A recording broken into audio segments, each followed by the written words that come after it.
જય માતાજી મિત્રો, આજે આપણે વાત કરવાના છીએ અમેરિકાથી આવેલ પતિ સાથે મુંબઈ રેલવે સ્ટેશન પર બનેલી ઘટના. મુંબઈ શહેર, જ્યાં દિવસ અને રાત વચ્ચેનો ફરક પણ ઘણી વખત સમજાતો નથી.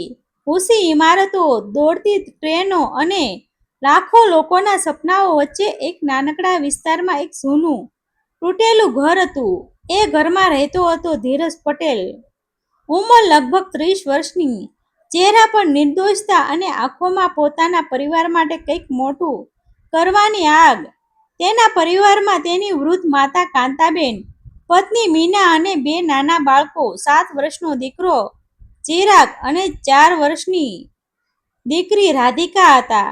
ઘરની પરિસ્થિતિ એટલી ખરાબ હતી કે ઘણી વખત રાત્રે ભોજનમાં માત્ર સૂકી રોટલી અને મીઠું જ મળતું. કાંતાબેન પોતાની થાળીમાંથી અડધી રોટલી પોત્રોને આપી દેતા અને કહેતા, "મને ભૂખ નથી દીકરા." પરંતુ ધીરજ જાણતો હતો કે તેની માતા છેલ્લા ઘણા દિવસોથી પેટ ભરીને જમ્યા નહોતા.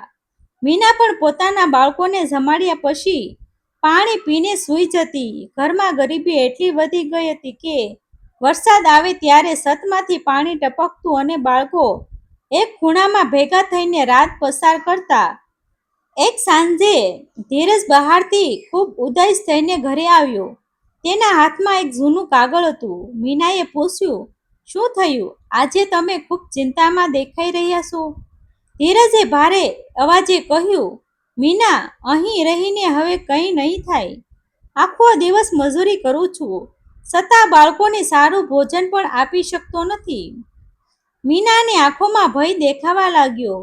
ધીરજે ધીમે અવાજે કહ્યું, "મને અમેરિકામાં કામ કરવાની તક મળે છે. ત્યાં જાઉં તો કદાચ થોડા વર્ષોમાં બધું બદલી શકું."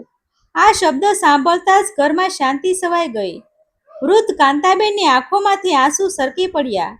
"દીકરા, આટલું દૂર જશ અમને છોડીને?" ધીરજ માતાના પગ પાસે બેસી ગયો. "માં, હું મજાક કરવા નથી જઈ રહ્યો. હું બાળકોનું ભવિષ્ય બનાવવા જઈ રહ્યો છું. હું નથી ઈચ્છતો કે મારા બાળકોને પણ ગરીબીમાં જીવન જીવે." મીના રડવા લાગી. તેના માટે પતિથી દૂર રહેવાનો વિચાર પણ અસહ્ય હતો, પરંતુ પત્ની હોવાને કારણે તે પતિની મજબૂરી સમજતી હતી. થોડા દિવસો પછી આખું ગામ અને પાડોશીઓ ધીરજને વિદાય આપવા ભેગા થયા. સ્ટેશન પર મીના પોતાના આંસુ રોકી શકતી નહોતી. નાનો ચિરાગ પિતાનો હાથ પકડીને બોલ્યો, "પપ્પા, તમે ક્યારે પાછા આવશો?" ધીરજનું હૃદય તૂટી ગયું. તેણે દીકરાને સાથે ચાપીને કહ્યું, "ખૂબ જલ્દી આવી જઈશ દીકરા, અને ત્યારે તમારા માટે ઘણા રમકડાં લાવીશ." નાની રાધિકાએ નિર્દોષ અવાજમાં પૂછ્યું, "પપ્પા, તમે અમને ભૂલી તો નહીં જાઓ ને?" આ શબ્દોએ ધીરજની આંખોમાં ભીની કરી દીધી. ટ્રેન આગળ વધવા લાગી. મીના દોડતી રહી. બાળકો પપ્પા પપ્પા કહીને બૂમો પાડતા રહ્યા. કાંતાબેન હાથ જોડીને ભગવાનને પ્રાર્થના કરતા રહ્યા. એ દિવસ પછી આખા ઘરમાં એક અજીબ શાંતિ છવાઈ ગઈ. બીજી તરફ ધીરજ અમેરિકા પહોંચ્યો, પરંતુ ત્યાંનું જીવન તેણે વિચાર્યું હતું એટલું સરળ નહોતું. શરૂઆતના દિવસોમાં તેને એક નાનકડા ભોજનાલયમાં વાસણ ધોવાનું કામ મળ્યું. કડકડતી ઠંડીમાં પણ તે દિવસના 16 કલાક કામ કરતો. ઘણી વખત થાકને કારણે ઊભો રહી શકતો નહોતો, પરંતુ જ્યારે પણ બાળકોના ચહેરા યાદ આવતા તે ફરીથી ઊભો થઈ જતો. રાત્રે એક નાનકડા રૂમમાં બેસીને તે પત્નીને પત્ર લખતો, "મીના, હું સારું છું. થોડા દિવસોમાં પૈસા મોકલીશ. બાળકોનું ધ્યાન રાખજે. માને દવા સમયસર આપજે." પહેલો પગાર મળતા જ તેણે પોતાના માટે કંઈ ખરીદ્યું નહીં. એક પૈસા બચાવીને પરિવારને મોકલી દીધા. ભારતમાં મીના જ્યારે પૈસા મળ્યા ત્યારે તેની આંખોમાં ખુશીના આંસુ આવી ગયા. ઘણા મહિનાઓ પછી ઘરમાં પહેલીવાર સારું ભોજન બન્યું. બાળકો માટે નવા કપડાં ખરીદવામાં આવ્યા. કાંતાબેન ભગવાનનો આભાર માનતા રહ્યા. સમય ધીમે ધીમે પસાર થવા લાગ્યો. 1 વર્ષ, 2 વર્ષ, 3 વર્ષ. ધીરજ સતત મહેનત કરતો રહ્યો. તેની આવક વધવા લાગી. હવે તે નિયમિત રીતે પૈસા અને પત્રો મોકલતો, પરંતુ થોડા વર્ષની અચાનક એક વિચિત્ર ઘટના બનવા લાગી. ઘરેથી આવતા પત્રો ઓછા થવા લાગ્યા. પછી એક દિવસ પત્રો સંપૂર્ણપણે બંધ થઈ ગયા. ધીરજ ચિંતિત થઈ ગયો. તેને અનેક પત્રો લખ્યા, પરંતુ કોઈ જવાબ આવ્યો નહીં. તે વિચારતો, કદાચ બધું સારું હશે, બાળકો મોટા થઈ રહ્યા હશે, મીના કામમાં વ્યસ્ત હશે, પરંતુ તેના હૃદયમાં ક્યાંક એક અજાણી બેચેની હતી. બીજી તરફ ભારતમાં પરિસ્થિતિ સંપૂર્ણ બદલાઈ ગઈ હતી. એક દિવસ મીના પાસે કોઈ પૈસા પહોંચ્યા જ નહીં. પછી બીજો મહિનાનો પસાર થયો, પછી ત્રીજો. ઘરમાં ફરી ગરીબી પાછી આવી ગઈ. મીના દરરોજ પોસ્ટ ઓફિસમાં ચક્કર મારતી, પરંતુ કોઈ જવાબ મળતો નહોતો. ધીમે ધીમે ઘરની બચત પણ પૂરી થઈ ગઈ. ઘર માલિક ભાડા માટે દબાણ કરવા લાગ્યો. જો આ મહિને પૈસા નહીં આપે તો ઘર ખાલી કરવું પડશે. મીના હાથ જોડીને વિનંતી કરતી રહી, પરંતુ કોઈએ તેની મજબૂરી સમજી નહીં. આ દરમિયાન કાંતાબેનની તબિયત પણ બગડવા લાગી.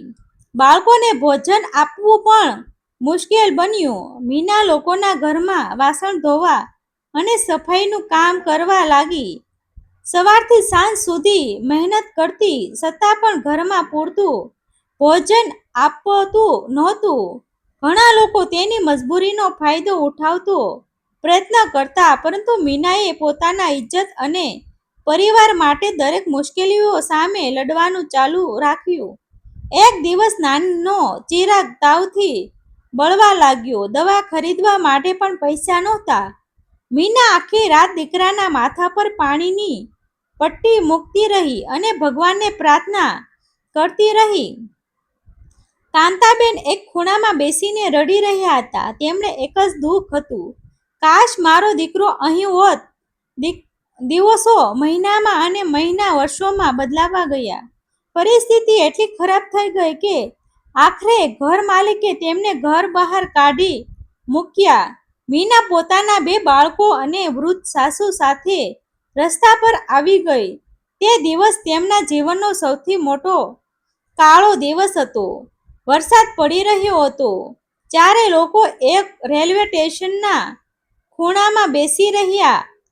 બાળકો ભૂખથી રડી રહ્યા હતા. મીના પોતાની આંખોમાં આંસુ છુપાવી રહી હતી. તેના મનમાં એક જ પ્રશ્ન હતો, આખરે ધીરજ ક્યાં છે? શું તેણે અમને ભૂલી લીધા? તેને ખબર નહોતી કે હજારો કિલોમીટર દૂર અમેરિકા ખાતે ધીરજ પણ દરરોજ આ જ પ્રશ્ન પૂછતો હતો, મારા પુત્રનો જવાબ કેમ નથી આવતો? અને આ બંને વચ્ચે છુપાયેલું હતું એક એવું ભયાનક રહસ્ય, જે 10 વર્ષ સુધી આખા પરિવારનું જીવન બરબાદ કરી નાખવાનું હતું. તે રાત્રે સ્ટેશનના ખૂણામાં બેઠેલી મીનાએ પોતાના ભૂખ્યા બાળકોને છાતી સાથે ચાપીને આકાશ તરફ જોયું અને રડતા રડતા માત્ર એક જ વાત કહી, હે ભગવાન, જો મારા પતિ જીવતા હોય તો તેમને એકવાર મારી સામે લાવી દેજો. પરંતુ તેને ખબર નહોતી કે નસીબ તેના માટે હજુ પણ એક એવો આઘાત લઈને બેઠું હતું. તેને સાંભળીને કોઈની પણ આંખો ભીની થઈ જાય. 10 વર્ષ પસાર થઈ ચૂક્યા હતા. અમેરિકાની ધરતી પર દિવસ રાત મહેનત કરનાર ધીરજ પટેલ હવે પહેલાનો ગરીબ મજૂર રહ્યો નહોતો. વર્ષોની અથાગ મહેનત પછી તેણે સારી કમાણી કરી લીધી હતી. તેના ચહેરા પર હવે સફળતાનો તેજ દેખાતો હતો, પરંતુ હૃદયમાં એક ખાલીપો સતત તેને સતાવતો હતો. છેલ્લા ઘણા વર્ષોથી તેને પોતાની પત્ની, માતા અને બાળકો તરફથી કોઈ સમાચાર મળ્યા નહોતા.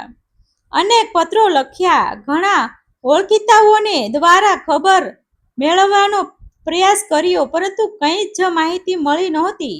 એક રાત્રે ધીરજ પોતાની રૂમની પાસે ઊભો હતો. બહાર હળવો વરસાદ પડી રહ્યો હતો. તેના હાથમાં તેના પરિવારના 10 વર્ષ જૂનો ફોટો હતો. ફોટામાં મીના હસતી દેખાતી હતી. ચિરાગ તેના ખભા પર બેઠો હતો અને નાની રાધિકા તેના હાથમાં હતી. ફોટા પર હાથ ફેરવતા ફેરવતા તેની આંખો ભીની થઈ ગઈ. હવે બહુ થયું, હું મારા પરિવારને મળવા પાછો જઈશ. બીજા જ દિવસે તેણે ભારત જવાની તૈયારી શરૂ કરી દીધી. તેણે બાળકો માટે ભેટો ખરીદી, પત્ની માટે સુંદર સાડી લીધી અને માતા માટે ગરમ ચાલ ખરીદી. તેના મનમાં હજારો સપનાઓ હતા. તે કલ્પના કરતો હતો કે સ્ટેશન પર પહોંચતા જ મીના દોડીને તેની પાસે આવશે, બાળકો તેને ગળે મળી જશે અને તેની માતા આશીર્વાદ આપશે. કેટલાક દિવસો પછી વિમાન મુંબઈમાં ઉતર્યું. ભારતની ધરતી પર પગ મૂકતા જ તેની આંખો ખુશીથી ચમકી ઉઠી. તે ઉતાવળમાં રેલવે સ્ટેશન તરફ નીકળ્યો. હાથમાં મોટા સૂટકેસ હતો અને માથા પર વર્ષોથી મહેનતનો ગર્વ. મુંબઈનું સ્ટેશન હંમેશની જેમ ભીડથી ભરેલું હતું. લોકો દોડતા હતા, ટ્રેનોની સીટ વાગી રહી હતી, ચા વેચનારની બૂમો સંભળાઈ રહી હતી. એ સમયે તેની નજર એક ખૂણામાં બેઠેલી ભીખ માગતી સ્ત્રી પર પડી. સ્ત્રીના કપડાં ફાટેલા હતા, તેના વાળ વિખરાયેલા હતા, ચહેરા પર વર્ષોની પીડા અને થાક સ્પષ્ટ દેખાતો હતો.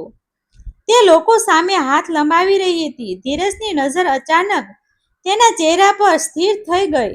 એક ક્ષણ માટે તેનો શ્વાસ અટકી ગયો. તેના હાથમાંથી સૂટકેસ નીચે પડી ગયો અને માથા પર રહેલો સામાન પણ જમીન પર ચરકી ગયો. તેના હોઠ ધ્રુજવા લાગ્યા. ના, આ શક્ય નથી.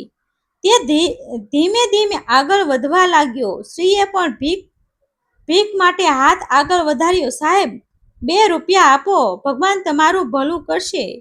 પરંતુ પછી અચાનક તેની નજર ધીરજના ચહેરા પર પડી. એક પળમાં તેનો ચહેરાનો રંગ બદલાઈ ગયો. તેના હાથમાં ધ્રુજવા લાગ્યો. આંખો પહોળી થઈ ગઈ. ધીરજ. આ શબ્દ સાંભળતા જ ધીરજ ગોઠણીએ બેસી ગયો. મીના આગળથી ક્ષણે. બંને એકબીજાને જોઈને રડવા લાગ્યા. આસપાસ ઊભેલા લોકો પણ આ દ્રશ્ય જોઈને આશ્ચર્યમાં પડી ગયા. ધીરજ વારંવાર એક જ પ્રશ્ન પૂછતો હતો, આ શું થઈ ગયું મીના? તું અહીં આ હાલતમાં કેમ? બાળકો ક્યાં છે? માં ક્યાં છે? મીના ફક્ત રડતી રહી. થોડી વાર પછી તેણે કપતા અવાજમાં કહ્યું, તમે અમને છોડીને કેમ ચાલ્યા ગયા? ધીરજ આશ્ચર્યથી તેની સામે જોવા લાગ્યો. મેં તમને છોડ્યા મીના? હું તો 10 મહિને પૈસા મોકલતો હતો, પત્રો લખતો હતો. આ સાંભળીને મીના શબ્દ થઈ ગઈ. ક્યાં પૈસા, ક્યાં પત્રો? અમને તો થોડા વર્ષો પછી કંઈ જ મળ્યું નહીં. આ શબ્દોએ ધીરજના પગ નીચેની જમીન સરકી ગઈ. ધીમે ધીમે એક ભયાનક સત્ય બહાર આવવા લાગ્યું. ધીરજે જે પૈસા અને પત્રો મોકલ્યા હતા તે તેમના સુધી પહોંચ્યા જ નહોતા. પરિવારના જ એક નજીકના સંબંધીએ ખોટા દસ્તાવેજો બનાવી વર્ષો સુધી બધા પૈસા પોતાના નામે લઈ લીધા હતા. તે વ્યક્તિ મીનાને ખોટું કહેતો હતો કે ધીરજે અમેરિકા જઈને બીજું લગ્ન કરી લીધું છે અને હવે તે ક્યારેય પાછો નહીં આવે. બીજી તરફ ધીરજને પણ કહેવામાં આવ્યું હતું કે તેનો પરિવાર હવે બીજા શહેરમાં રહેવા ગયો છે. એક ખોટા માણસની લાલચે આખા પરિવારનું જીવન બરબાદ કરી નાખ્યું હતું. ધીરજનું આખું શરીર ધ્રુજી રહ્યું હતું. માં ક્યાં છે? આ પ્રશ્ન સાંભળતા જ મીનાની આંખોમાંથી આંસુઓનો ધોધ વહેવા લાગ્યો. માતાજી 5 વર્ષ પહેલા તમારું નામ લેતા લેતા દુનિયા છોડી ગયા. આ સાંભળતા જ ધીરજ જમીન પર બેસી ગયો. તે જોર જોરથી રડવા લાગ્યો. જે માતા માટે તે ગરમ ચાલ લઈને આવ્યો હતો તે હવે આ દુનિયામાં જ નહોતી. તે આકાશ તરફ જોઈને રડવા લાગ્યો. માં, મને માફ કરી દેજો. થોડી વાર પછી તેણે કપતા અવાજમાં પૂછ્યું, અને મારા બાળકો? મીનાએ ધીમેથી જવાબ આપ્યો. પરિસ્થિતિ એટલી ખરાબ થઈ ગઈ હતી કે હું તેમને એક અનાથ આશ્રમમાં મૂકવા મજબૂર બની ગઈ. આ શબ્દોએ ધીરજનું હૃદય ટુકડા ટુકડા કરી નાખ્યું. તે તરત જ ઊભો થયો.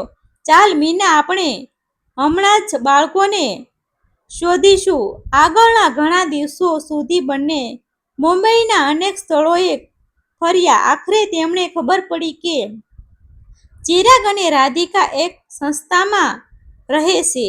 જ્યારે બંને ત્યાં પહોંચ્યા ત્યારે સામેના દ્રશ્ય જોઈને તેઓ રડી પડ્યા. ચિરાગ હવે યુવાન બની ગયો હતો અને રાધિકા પણ મોટી થઈ ગઈ હતી, પરંતુ બંનેના ચહેરા પર વર્ષોથી પીડા સ્પષ્ટ દેખાતી હતી. ધીરજ ધીમે ધીમે તેની તરફ આગળ વધ્યો. ચિરાગ યુવાને પાછળ ફરીને જોયું. કોણ છો તમે? ધીરજની આંખોમાંથી આંસુ વહેવા લાગ્યા. દીકરા, હું તારો પિતા છું.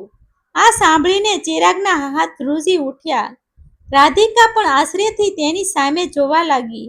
થોડી ક્ષણો પછી ચારેય લોકો એકબીજાને ગળે મળી જોર જોરથી રડવા લાગ્યા. આસપાસ ઊભેલા લોકોની આંખો પણ ભીની થઈ ગઈ. 10 વર્ષ પછી આખો પરિવાર ફરી એક થયો હતો. ત્યારબાદ ધીરજે આખી છેતરપિંડીનો પર્દાફાશ કર્યો. જે સંબંધોએ વર્ષો સુધી પૈસા હડપ કર્યા હતા, તેને કાયદાના હવાલે કરવામાં આવ્યો. ધીરજે પોતાના પરિવારને ફરીથી નવી જિંદગી આપવાનો સંકલ્પ કર્યો.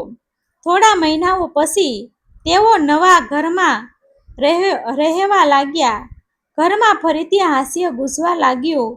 પરંતુ જ્યારે પણ ધીરજ પોતાની માતાનો ફોટો જોતો ત્યારે તેની આંખો ભીની થઈ જતી.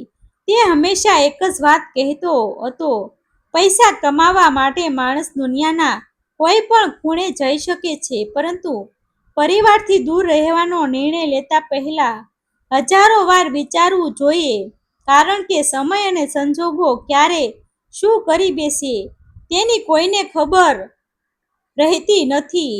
કહેવાય છે કે પરદેશ કમાવા જનાર વ્યક્તિ ફક્ત પૈસા નથી કમાતો, તે પોતાના સપનાઓ, લાગણીઓ અને પરિવારની યાદો સાથે પણ સંઘર્ષ કરતો હોય છે. અને ઘણી વખત એક નાની ગેરસમજણ અથવા કોઈ એક ખરાબ માણસની લાલચ આખા પરિવારનું જીવન બદલી નાખે છે. આજે પણ મુંબઈના તે સ્ટેશન પરથી પસાર થતા ધીરજ અને મીના એકબીજાનો હાથ મજબૂતીથી પકડી લે છે, કારણ કે તેઓ જાણે છે કે 10 વર્ષનો વિયોગ, ગરીબી અને પીડા સહન કર્યા પછી મળેલો પરિવાર ફરીથી ક્યારેય છૂટો ન પડવો જોઈએ.